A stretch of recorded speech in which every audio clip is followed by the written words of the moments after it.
Ya, kita lanjutkan lagi. Terus tentang sumber pengajaran. Ya. Penyelenggara dulu. Ya. Kultus agama penyelenggaranya. Nah, penyelenggara dalam sistem Yudaisme atau keimaman, kita tahu bahwa balik 4 macam di sini kita mau sebutkan ya dalam sejarah orang-orang Israel. Imam besar, orang Lewi, terus nabi, terus hakim. Yang paling penting maksudnya yang nomor pertama ini paling penting. Ya, imam dan imam besar ini. Imam dan imam besar yang paling penting. Ya. Yang paling lebih penting mungkin kalau kita mau sebut satu, hanya pilih satu ya imam yang penting. Ya. Imam itu penyelenggara. Ya. Penyelenggara untuk berbagai kegiatan-kegiatan ibadah orang Yahudi, baik yang kecil maupun yang besar. Ya. Acaranya mau kecil mau besar, imam yang paling penting. Ya. Terus di atasnya imam ada imam besar dari anak cucu Harun. Nah, imam ini yang memimpin banyak sekali ritus-ritus. Ya, banyak sekali upacara-upacara perdamaian, penghapusan dosa, pentahiran orang dari kenajisan, ya, apalagi namanya memeriksa hewan-hewan yang dikorbankan apakah sudah memenuhi syarat bahwa hewannya tidak bercela, ya, macam-macam, ya. Termasuk juga nanti ada bagian-bagian dari korban itu yang dibakar, ada bagian-bagian dari korban itu diberikan, dihadiahkan, diperuntukkan bagi imam. Nah, seperti itu. Jadi imam yang paling penting dalam seluruh tradisi PL. Terus ada lagi orang Lewi. Orang Lewi ini semacam membantu para imam. Ya. Dan orang Lewi ini juga berdasarkan turun-temurun. Imam besar juga turun-temurun. Orang Lewi juga turun-temurun berdasarkan kesukuan.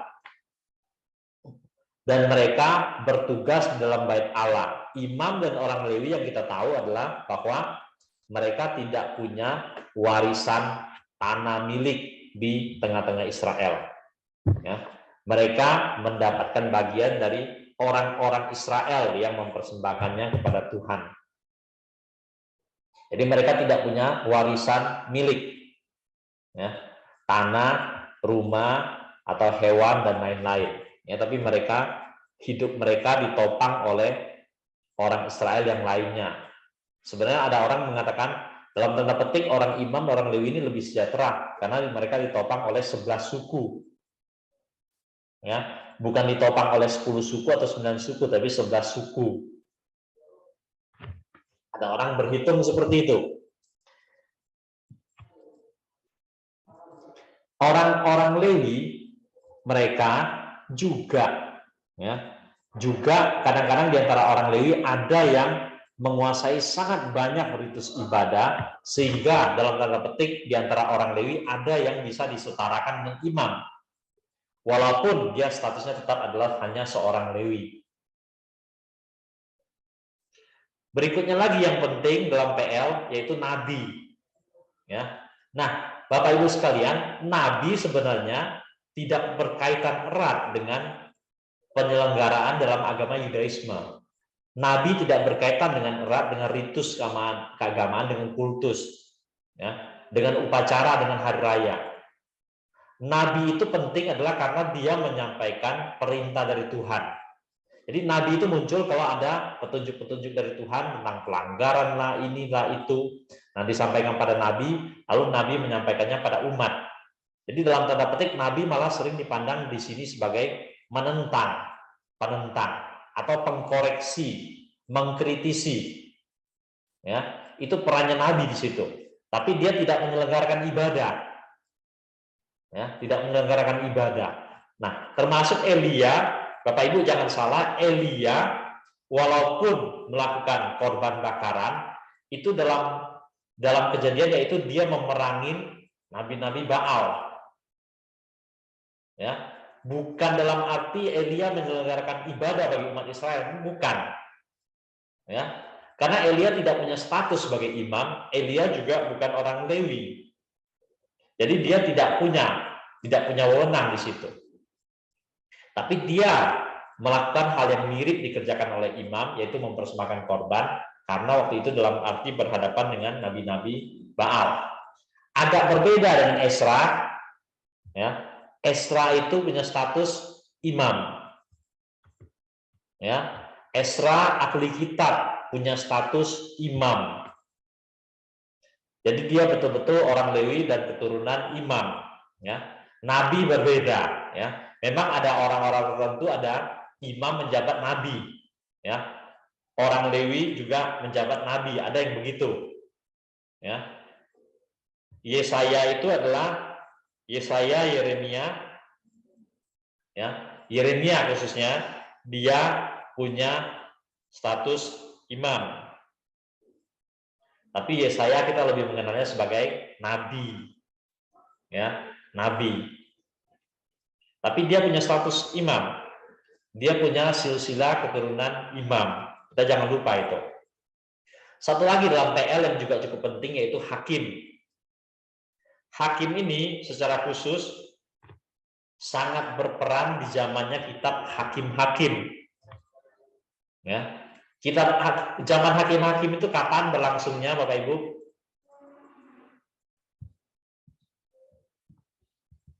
Kapan berlangsungnya zaman hakim-hakim? Israel minta raja itu, Pak. Hah? Israel apa? Meminta seorang raja, lalu muncul Samuel, hakim-hakim itu muncul. Ya. Jadi di masanya masa di mana? Setelah Yosua. Di masa Samuel, terus Setelah Yosua. Setelah Yosua sampai Samuel itu hakim yang sekaligus hakim yang terakhir dia. Iya. Jadi, itu masuk raja. Iya, jadi masuk kalau kita raja. Bicara masa, maka hakim-hakim itu mulai sesudah Yosua. Dan sampai dengan Samuel. Ya, sampai dengan Samuel. Jadi setelah Yosua, orang Israel tidak punya pemimpin yang sangat definitif. Musa itu seorang besar. Yosua juga orang besar. Tapi setelah Yosua tidak ada orang besar lainnya. Tidak ada pemimpin yang sangat definitif. Nah, maka di tengah-tengah itu dikatakan dalam kondisi seperti itu, digambarkan zamannya hakim-hakim itu yang menonjol ada istilah setiap orang hidup menurut kemauannya sendiri. Ya, terus berulang-ulang itu. Setelah hakim ini mati, orang-orang Israel hidup menurut kemauannya sendiri. Terus begitu putar-putar gitu. Nanti muncul satu orang hakim, orang Israel dipimpin lagi, berbalik lagi ke jalan yang benar, menang atas musuh-musuh, atas bangsa yang menguasai mereka, dan kemudian bertahan sampai hakim itu mati. Hakim itu mati, orang Israel hidup lagi menurut kemauannya sendiri, Tuhan menghukum mereka lagi, dan dikalahkan lagi oleh bangsa lain, dijajah lagi, dan seterusnya muncul lagi hakim yang lain. Sampai dengan zamannya Samuel. Ya. Di kondisi hakim-hakim itu masa orang Israel tidak punya pemimpin yang definitif. Apakah di zaman hakim-hakim tidak ada imam? Apakah zaman hakim-hakim tidak ada orang Lewi?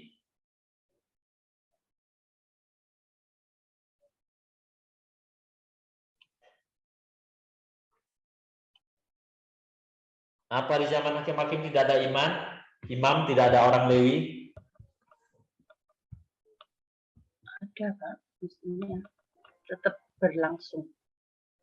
Ada, ya. Ada.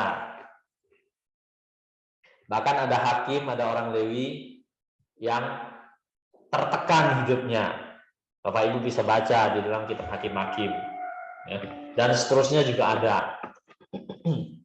Orang Lewi dan imam yang hidupnya amburadul. Ya, amburadul dalam arti mereka tidak menyelenggarakan ibadah bagi orang Israel, tapi mereka merana kemana-mana. Ya, mencari penghidupan dengan berbagai macam cara. Oleh karena peribadatan di Israel sudah tidak diperdulikan, tidak diperhatikan lagi. Sampai ada kejadian begitu. Nah, jadi zaman hakim juga penting, satu zaman di mana Tuhan membangkitkan orang menjadi hakim. Kalau kita lihat mereka berstatus hakim, di situ mereka banyak melakukan peran sebagai seorang raja atau sebagai seorang panglima perang. Itu perannya hakim. Di samping juga dia menjalankan kepemimpinan nabi, ya. Dia mewakili pihak Tuhan. Nah, di dalam kondisi zaman hakim-hakim itu kita lihat imam dan orang Lewi peranannya itu dalam tanda petik mengalami kemunduran. Mereka tidak menjalankan peran dengan baik, dengan benar, ya, sehingga orang Israel tidak berada di bawah bimbingan. Nah, dalam kondisi seperti itu, akhlak moral rusak, Tuhan membangkitkan hakim-hakim. Hakim-hakim ini sedikit mengerem kondisi masyarakat pada waktu itu. Lumayan sedikit menolong, ya, lumayan sedikit menolong. Paling-paling saya bisa katakan begitu, ya. Tapi orang-orang ini sebenarnya orang-orang yang dipakai oleh Tuhan di zamannya masing-masing. Mestinya mereka harus memainkan peranan yang sepatutnya yang Tuhan percayakan. Ya. Tapi seluruh PL pusatnya adalah imam. Kalau imam menjalankan tugas tanggung jawab dengan baik, maka mestinya kondisi lebih mendingan. Ya, tapi kalau imamnya tidak menjalankan tugasnya dengan baik, melalaikan tugasnya atau tugasnya diselenggarakan sembarangan, tidak mengikuti lagi petunjuk Taurat, ya rusak semuanya. Masyarakat juga akan menjadi rusak. Sampai zaman sekarang, untuk kita membandingkan dengan zaman sekarang, dengan kondisi gereja, maka peranan hamba Tuhan sebenarnya saya melihat peranan hamba Tuhan itu banyak berkedudukan sebagai seorang imam. Ya, terutama pendeta penginjil yang menjadi full timer di gereja-gereja, itu peranannya paling besar sampai sekarang adalah imam. Ya, ini harus betul-betul dijaga, dijalankan dengan baik. Ya, jalankan dengan baik. Dan mungkin kondisi yang sekarang adalah selain imam, mungkin ada beberapa hamba Tuhan pendeta penginjil, dia juga berperan sebagai nabi. Ya, bagus juga. Atau berperan sebagai hakim. Ya. Kalau berperan sebagai orang Lewi sekarang sudah agak jarang, ya, kita membicarakannya. Karena status pekerjaan-pekerjaan terkait dengan orang Lewi itu cenderung di zaman gereja modern ini diserahkan pada orang-orang awam, yaitu jemaat-jemaat atau aktivis-aktivis. Tapi pendeta penginjil yang utama memainkan peranan imam. Ya. Kadang-kadang kita harus sadar bahwa Tuhan juga memanggil di antara pendeta penginjil juga menjadi nabi, juga menjadi hakim. Ya, bersyukur untuk itu. Kalau kita mendapatkan tugas panggilan itu juga, ya, dijalankan dengan baik. Kita lanjut lagi. Ini soal penyelenggaranya. Sekarang kita lihat sumber pengajarannya. Sumber pengajaran saya mengajak kita melihat sedikit dulu, ya. Nanti di pertemuan lain kita ada khusus membahas 5 kitab. Ya, sekarang kita melihat sekilas dulu. Jadi seluruh keimaman, sistem PL Yudaisme, itu sumber pengajaran utama namanya hukum Taurat. Ya, hukum Taurat kadang-kadang kita hanya memahaminya sebagai 10 hukum, 10 perintah. Ya bisa, kalau kita mau katakan itu inti hakikat dari hukum Taurat, boleh-boleh aja. Tapi sebenarnya kalau kita bicara hukum Taurat, itu berarti hukum yang mengatur segala peribadatan orang-orang Israel. Ya, itu sebenarnya kita mau pahamin. Nah, kalau bicara lebih luas, ya, sumber pengajaran dalam perjanjian lama itu pada 5 kitab. Ya, Pentatuk yang penting. Kalau di antara Pentatuk Bapak Ibu masih mau pilih lagi, disortir lagi, maka mungkin kita hanya bisa pilih satu, yaitu imamat, ya, imamat atau bagian tertentu dari ulangan, ya, yang banyak berkaitan dengan hukum peribadatan orang-orang Yahudi, termasuk ada 10 hukum di situ. Nah, di situ yang paling penting Bapak Ibu sekalian. Lalu kalau kita mau lihat sumber-sumber pengajaran dalam PL ini, baik 10 perintah, baik kitab-kitab Pentatuk, ya, atau hanya khusus tentang imamat dan ulangan. Sebenarnya apa di sana yang mau diatur? Sebenarnya mereka mengatur tentang keagamaan dan juga mengatur tentang sipil. Jadi ada hukum-hukum terkait dengan agama orang Yahudi di sana, dan ada hukum-hukum yang terkait dengan kehidupan masyarakat sipil orang-orang Israel di sana. Sudah digariskan di dalam Taurat. Ya. Jadi orang Israel di situ sudah cukup untuk menjalani hidupnya, keagamaannya, dan hidupnya sehari-hari, hidup sipilnya. Nah, jadi Yudaisme dia mengatur kehidupan keagamaan, dia juga mengatur kehidupan sipil. Ya. Tapi memang kadang-kadang kita harus sadarin bahwa hukum keagamaan juga memberikan dasar bagi hukum sipil. Ya. Tapi di zaman modern kita mau tidak mau membedakannya menjadi dua, agama yang urusan agama, sipil ya urusan sipil. Ya. Walaupun kebenaran-kebenaran agama bisa memberikan landasan bagi pembentukan hukum sipil. Ya. Nah, ini yang kita bisa pelajarin dari PL, baik berkaitan dengan sumber pengajaran, lalu berkaitan dengan para penyelenggara ibadah. Oke, sampai sini Bapak Ibu sekalian, silakan. Bahan yang hari ini kita sampai sini, silakan. Pak Hali, tadi Pak Hali bilang gereja-gereja atau hamba Tuhan sekarang ini masih boleh tanda kutip ya, memang betul peranan kita sebagai imam ataupun bisa juga nabi ataupun hakim gitu loh. Sebatas peranan ya Pak ya, tapi tidak boleh mengklaim dirinya nabi Pak ya.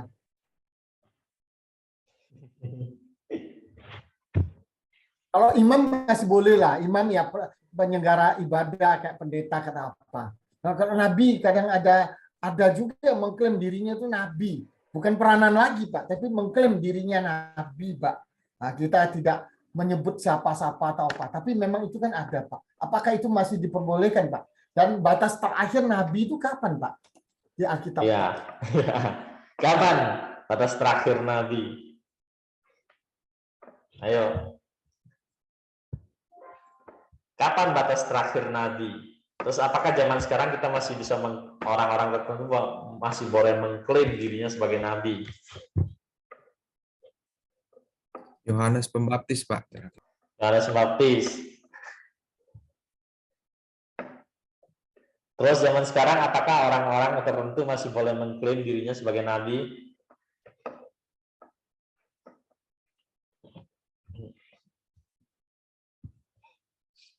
Ayo, silakan. Setelah Yohanes itu ada beberapa loh. Di zaman Paulus itu ada beberapa kejadian baru yang Ya, disebut betul. nabi juga. Betul. Setelah Yohanes Pembaptis ada beberapa nama ya di Kisah Para Rasul. Termasuk di surat-surat juga ada. Salah satunya yang paling sering, yang mungkin sering kita sebut adalah Agabus. Ya, Nabi Agabus. Itu dalam catatan Kisah Para Rasul. Ya. Di surat-surat masih ada muncul 1-2 kali. Setelah itu ya kita tidak mendengar lagi ya peran nabi.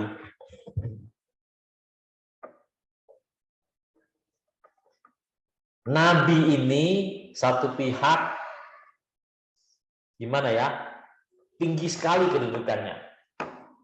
Ya, dalam tanda petik itu nabi itu bisa lebih tinggi dari imam. Ya, ini yang agak berisiko. Ya, agak berisiko.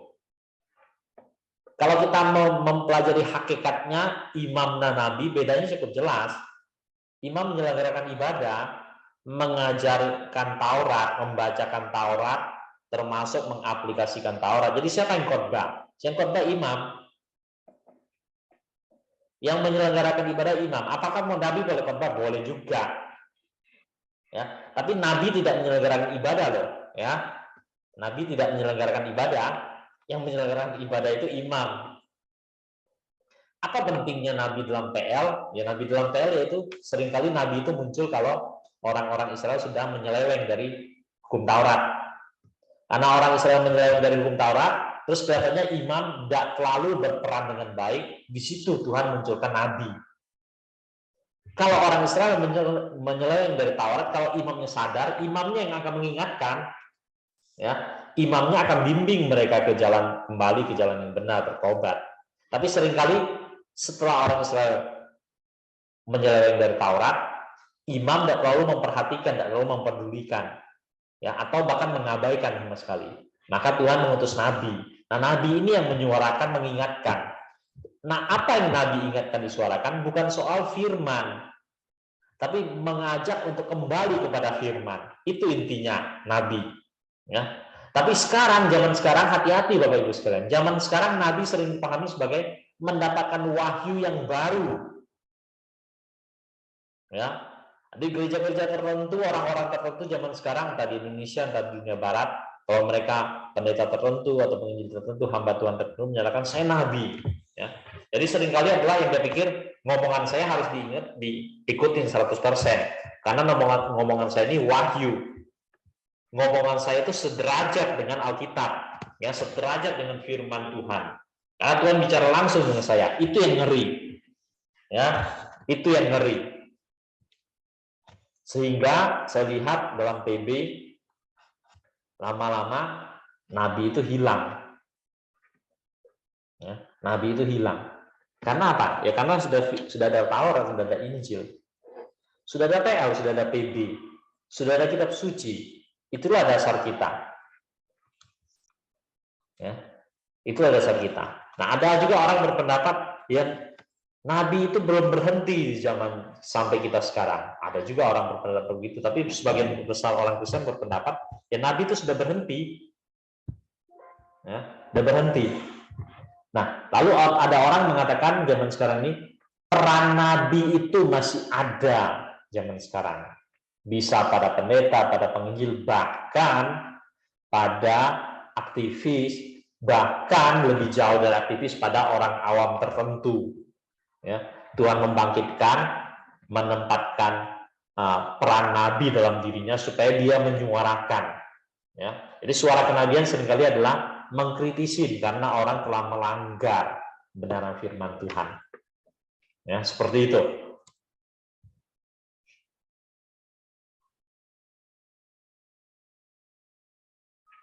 Ya, mudah-mudahan bisa menjawab. Silakan Bapak Ibu, saudara-saudara sekalian. Penyelenggara dan sumber pengajaran.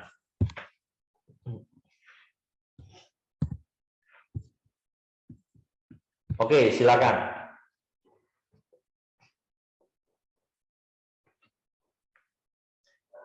Saya mengajak kita melihat keimaman ini, terus setelah kita pahamin, mari kita refleksi dengan kehidupan gereja zaman sekarang. Nah, kita berefleksi dengan kehidupan gereja zaman sekarang. Biar sistem keimaman ini memberikan inspirasi untuk kehidupan gereja di zaman modern sekarang. Ritusnya tentu kita banyak tidak sama dengan ritus PL, ya. Tapi fungsi peranannya itu masih banyak yang sekali yang sama. Kita masih memerlukan sarana untuk beribadah, gedung, dan lain-lain. Kita masih memerlukan orang untuk menyelenggarakan ibadah, orang-orang yang umum, bahkan orang-orang yang khusus. Kita masih membutuhkan sumber pengajaran untuk kehidupan gereja zaman sekarang, masih dibutuhkan baik yang sudah baku maupun yang bersifat pengajaran-pengajaran sehari-hari yang praktis. Ya.